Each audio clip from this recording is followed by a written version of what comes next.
Okay, I'm back. I'll be reading some more from The Deep End of the Ocean. Of the ocean.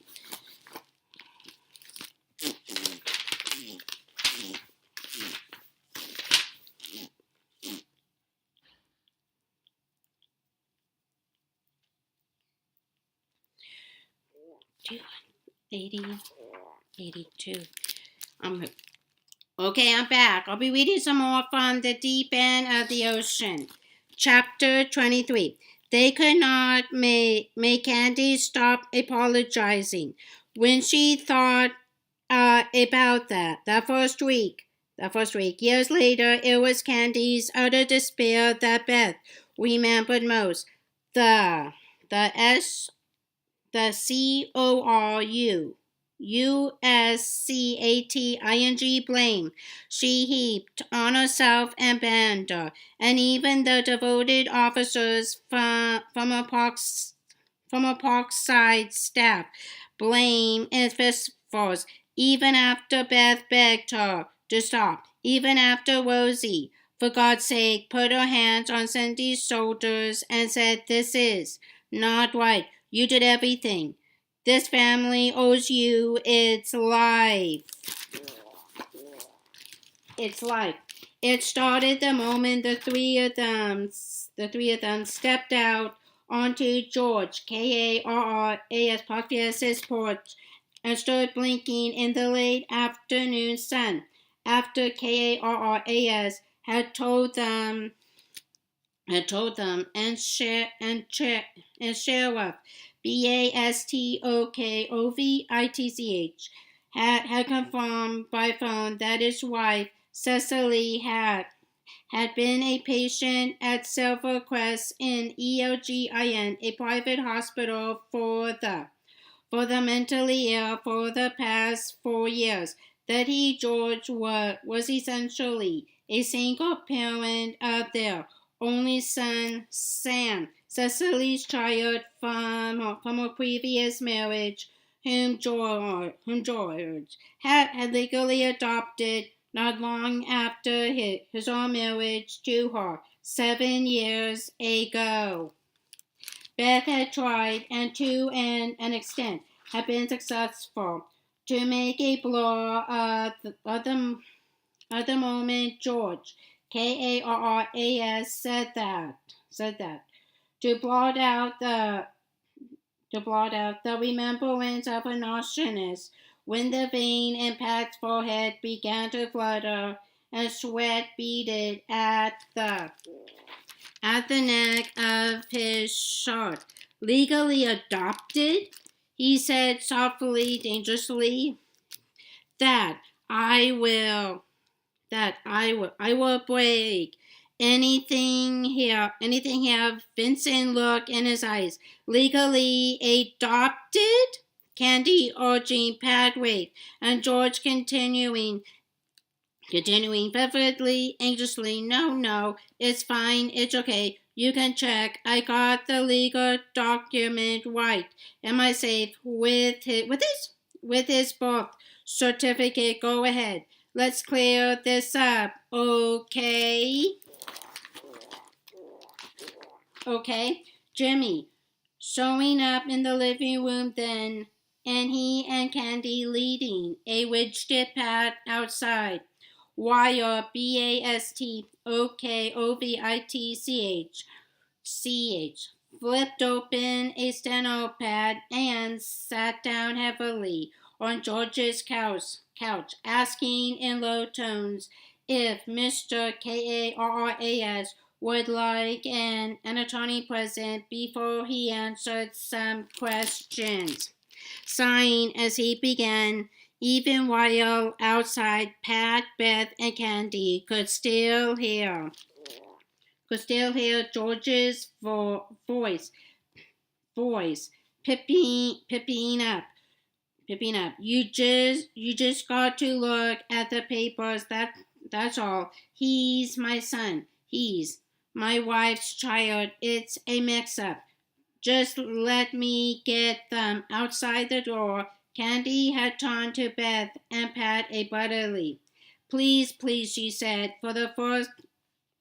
for the first time of what would turn out to be dozens as it began to break over all of them the thing that had somehow actually happened and gone on happening for long years, two blocks from the CAPPADORAS front porch. Please forgive me. What? Beth cried. Forgive you? What? Please, please don't. Please, please, no.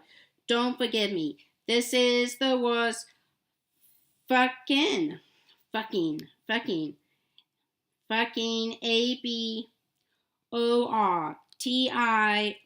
in history. He was here all the time. I don't deserve you to forgive me. And even Pat Ashton raised his head and told her, Candy, no. You couldn't have known. You couldn't have known. But Candy would not be stopped. For the first time since Beth had known her, the ever-composed Candy indulged those early days in a virtual orgy of emotionalism, berating herself with curses even more fluent than her usual fare as fact after fact emerged. It was Jimmy who told Beth how Candy slammed down her office phone and pulled a window shade off its cord when she heard that Cecily had cooperated fully with officers in an interview at her parents' house just months after the kidnapping, even cracking a bedroom door so they could peek at her sleeping son, whom she described as 4 years old, not much older than Ben, that she had told Jimmy will wake me, will make that she had told Jimmy will make me wake up, screaming the rest of my life. And after Candy learned that a clear set of Cecily's fingerprints taken during a mass arrest at a nuclear weapons demonstration in Champaign, URBA, NA years before it existed, in FBI files, she'd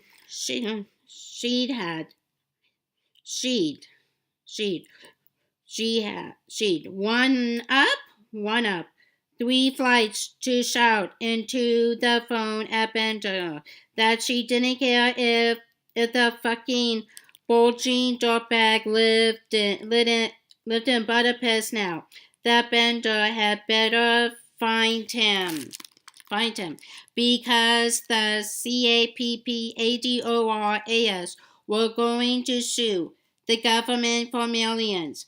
It was going to cost the government millions of bucks because some asshole FBI tech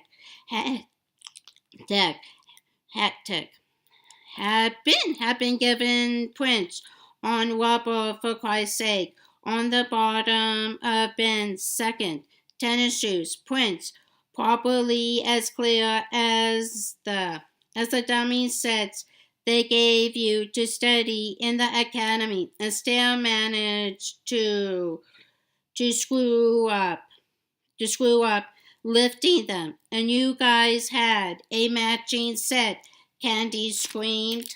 Cecily Lockhart did everything but call you on a bullhorn on the night of the second reunion. I'm still here. I did it. This could have been five fucking years ago. Yeah. The kid is okay. Well, maybe he's okay. We don't know everything yet. Does that justify it, Bob? All's well that ends well. And if I find out that this kid was touched, that a hair on his head was harmed, I will personally get you then, Bob. Take it to the bank. To the bank. Beth had listened terrified, then vented helplessly. You are taking too much on yourself. You are too close. Oh, really, Beth? Candy snapped. How about the fact that even I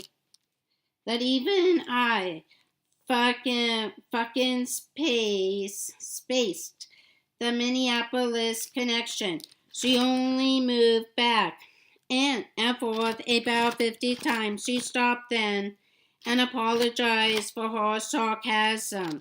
But even long afterward, when the whole story unraveling of 9 years of near misses and share mishaps was pieced together as best it could be. Without the keystone information that only Cecily herself could have provided. Beth could not accept the intensity of Candy's guilt, the determination with which she turned away all of their comfort, their thanks. You found him, she told Beth a dozen times. Don't thank me. I didn't own it. That the media and almost every other official source connected with the case seemed determined to law her anyway. She was, if anything, even more elegant and glamorous than she'd been 9 years before, even more irresistible, even more irresistible as copy. This only deepened Candy's frustrations. She told Beth one night, the following fall, that the only forgiving moment of the whole spring had been on the night of the arrest, which had, of course, quickly turned out to be nothing of the sort. The moment when she and Jimmy had the chance to see Pat, see Ben.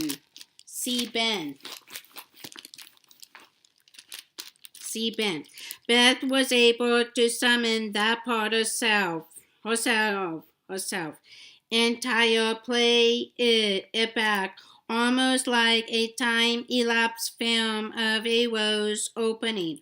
All of them standing outside the emergency foster care home in Wheaton, aware of two kids hanging out a second-story window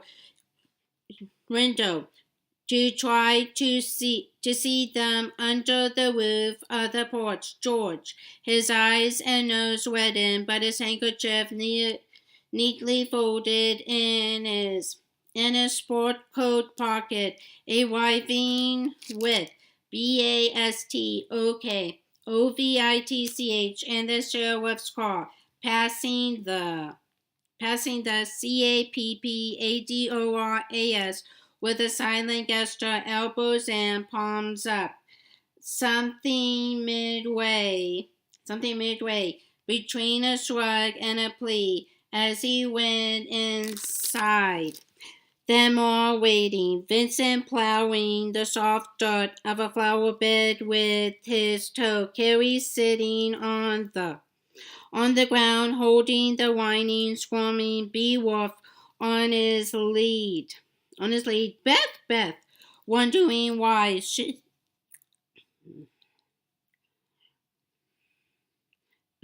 wondering why she'd given in when Carrie insisted on bringing the dog, waiting for impossible minutes as the curtains on the inner door were drawn back, then dropped again. George finally emerging, blowing his nose. Then the foster mother, gray and vulnerable, even in a FUCHSIA sweatsuit, already protective of a charge, flicking on the outside light in the gathering dusk.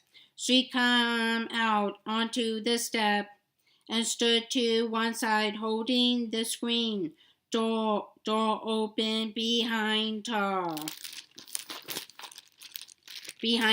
And then Ben. It was Pat's gathered energy. Beth could still feel when she thought of that instant his choir.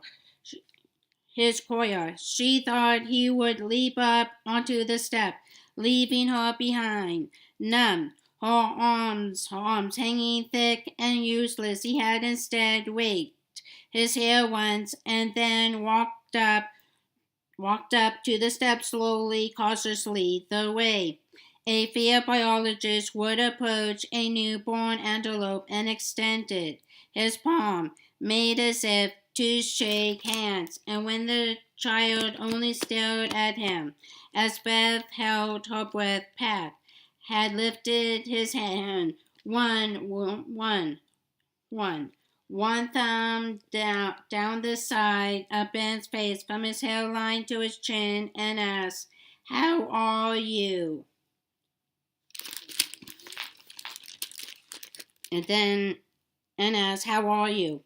"I'm good," the boy had answered automatically, and then Dad. And when both George and Pat answered him, Beth began first to cry, then to breathe. Behind her, she could hear Anne. Enormous chorus of coughing and shuffling, an assembled mass of Parkside and state officers. Hoot, materialized for nowhere let go. It was she who leapt onto the steps then. She and Carrie and Beowulf, Beth inhaling his smell as eagerly as the dog did, engulfing the child, nearly knocking him down as he stiffened, and finally backed away, reaching for George. "I know," the foster mother said then, fraying the two words with supreme kindness. "But he's just stunned." Pat had told Ben then to get some sleep. George, calling Ben Spiro, which Beth learned later was George's Greek name for Sam, hugged him and propelled him back inside. And that was when Candy said again, "I'm so sorry." But Pat had turned to her, his face smooth, flushed. The short-stopped face Beth had yawned for 100 summers ago, and said, "Sorry, Candy, this is the best day of my life." And to underline it, Pat, for whom walking at wedding was inspiration, had barely gone into work over the next few weeks. Between supervised hour-long visits every other day with the child, they soon learned to call Sam. Pat and Beth consumed dozens of quarts of coffee and absorbed the information in reports Candy brought them almost daily of police interviews with Cecily at Silvercrest, interviews that hardly merited the name. Micheleperrault,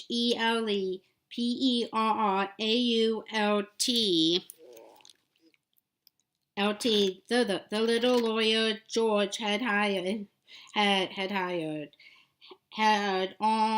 almost gotten in trouble at the arrangement. Candy told them when Judge SAKU always asked whether the defendant had chosen to stand mute, and Perrault shot back, "Your Honor, that's the only way she can stand."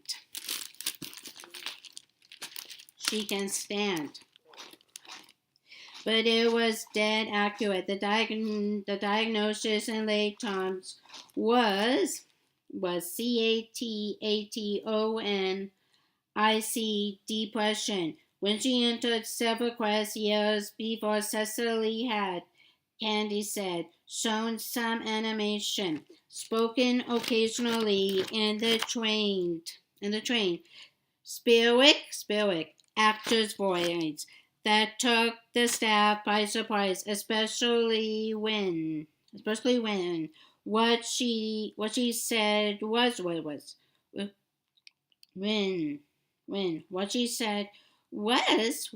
senseless. Now she was still as well, making no noise, even when she yawned or scraped her leg on a piece of furniture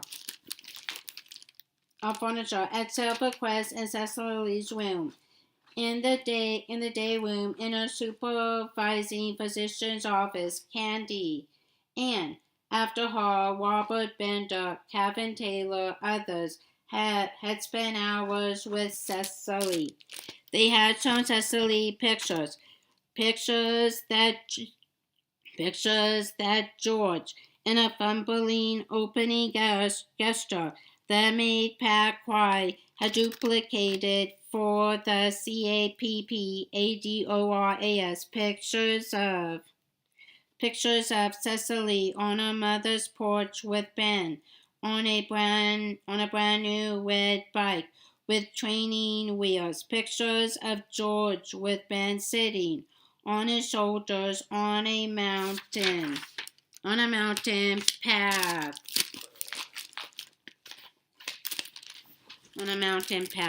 A picture of Ben on Santa's lap with his hair still-dyed Vincent Brown, no more than 6 months after.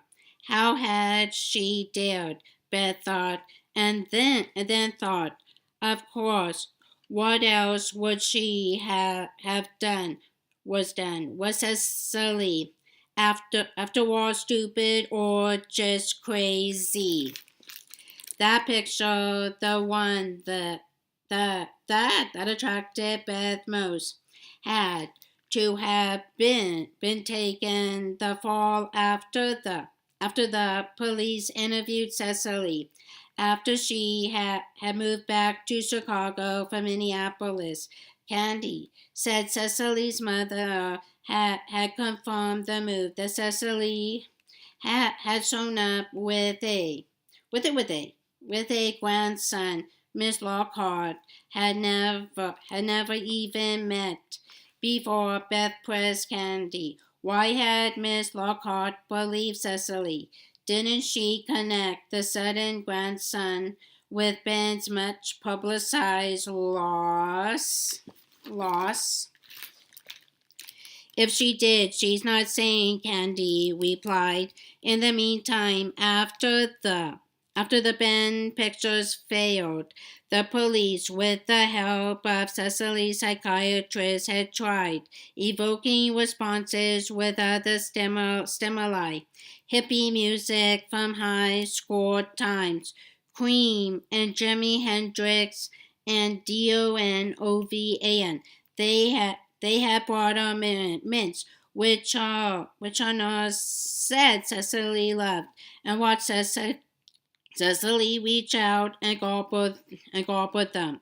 The only movement she ever made voluntarily. They had brought in a videotape machine and showed Cecily long excerpts of herself in the Hallmark Hall of Fame production of Major Barbara. They had brought in a big poster of Cecily, her platinum hair upswept in a magnificent Gibson POUF. In a one-woman show, Jane Addams of Hull House, the performance that had won her the Grace Story Arts Achievement Award just the summer before the reunion. They brought out front pages, old headlines, Mom blesses kidnapper, you heartless bastard. And as her doctor predicted up front, they had elated nothing. Less than nothing. Cecily was more than vacant. Candy told Beth she was bottomless. She ate them and she got up. When her angel face nurse Mary put pressure on her elbow. Whatever she knew, if she any longer knew anything at all, walked in, her alone. George was pitifully eager to help fill in blanks. He came to the CAPPADORAS house more than once on Biden and then chaffed miserably at the kitchen table, his eyes drawn again and again to the baby pictures of Ben on the walls. He brought his son's school charts from the PEDIATRICIAN,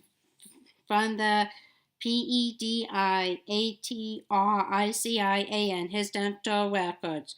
The description of the broken wrist Sam had suffered in a soccer match at age 9. Beth brought in coffee with cloth napkins. She had to go upstairs into a dresser to find broad cream in a pitcher, things she never did to soothe him.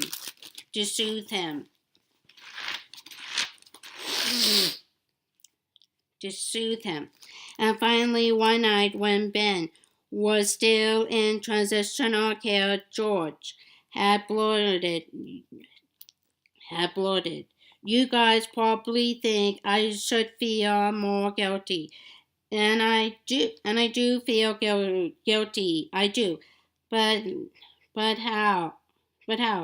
Can I blame myself? It's probably impossible for you to believe how little I knew about any of this. All I know is my boy. God, forgive me. He's my boy too. I mean, Beth, Pat, look at it from his point of view. He's already a kid whose mother's in the loony bin. God bless her. Poor Cecily. She was the most gorgeous. You know, Beth, when I met her, I didn't think she was a day over 25, and she was really in her mid-30s by then.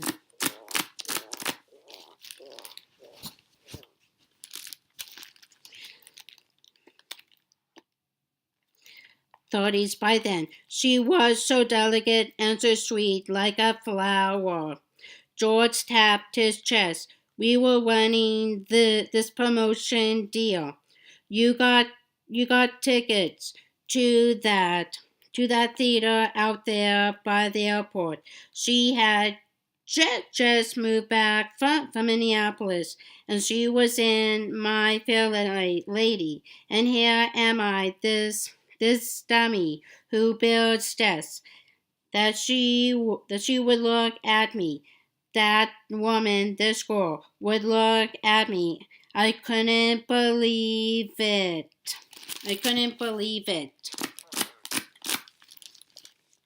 He sipped his coffee, his pinky delicately extended, and then, all this. There was the boy. He was well. Beth, he was just like he is still, even now, so happy and game, so smart and strong. I fell in love with him as much as Cecily. It was Cecily who wanted to get married right away, almost like she could tell. She could tell. She was going to, oh, Jesus God, before she was hospitalized the last time she got his hair cut all short in a buzz, not an eighth of an inch long, and it grew in all reddish, brownish red. I noticed, God, I thought, kids change. I never knew. The father I wish I thought. I built garages, Pat. I just built decks and garages. He's my boy. I adopted him as my own boy. But even before that, he was my boy.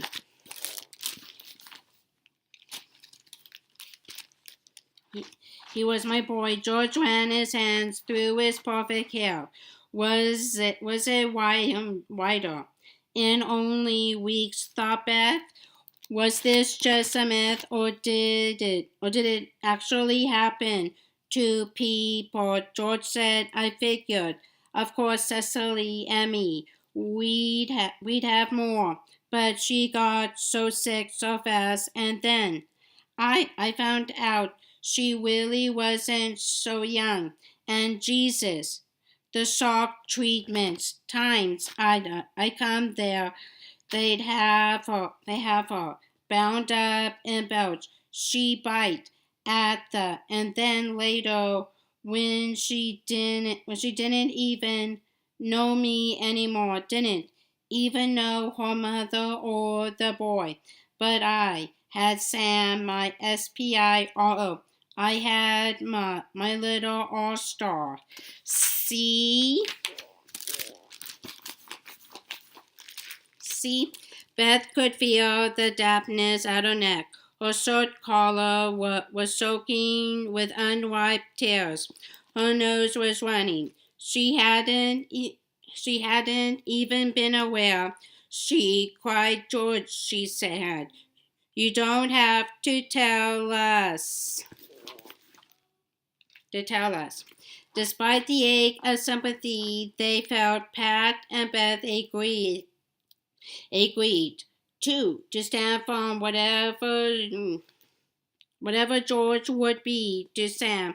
He was not going to be another father, and yet they never turned him away. He was the only window into the cocoon from which Ben had emerged. Sam.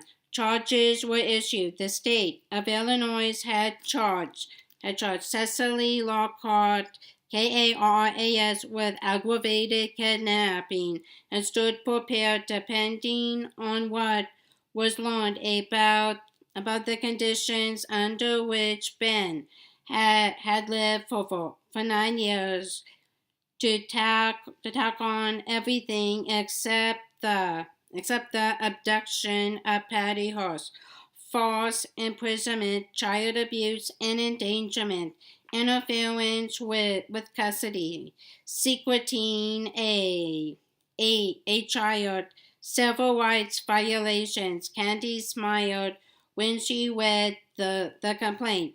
They left out forgery and possession with intent.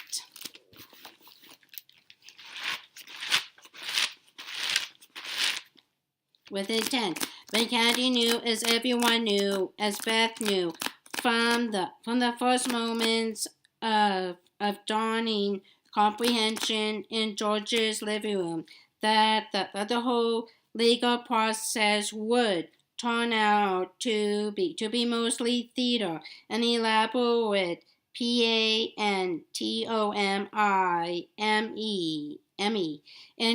intended for no purpose but completion, like binding up the the newspapers corner to corner with twine and setting them at the curb.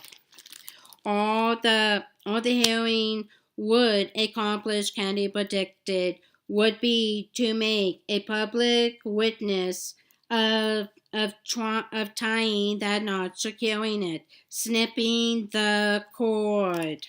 Cecily would be led down the steps. Yes? Can you come in? Yes, you can. Okay, so we're gonna start making the hamburgers. Do you want to come and help? No, thank you. Do you want cheese on yours? I'm not hungry. Well, for later. Yeah. You want to do it with cheese and we'll save it? Or Okay. Yeah? Okay. Okay. Alright. Cecily would be led down the steps of the courthouse at 27th and California just as she would come up with lights. With lights. She probably didn't see Penny nor face and watched. She didn't hear bubbling in her ears go back to Silvercrest as free a woman as she had been when she was taken to Cook County Jail in the hospital van. She would go back to the room. No one knew for sure whether she recognized to be ministered to by rough or gentle hands. No one could tell whether she felt to stare at a television if it was turned on in front of her, to sit with her fingers in her lace until someone took her hand and raised her to her feet to soil herself raw without any apparent discomfort. Sending Cecily to prison would be redundant. No one had any lust for it. Beth even pat Lisa Ball.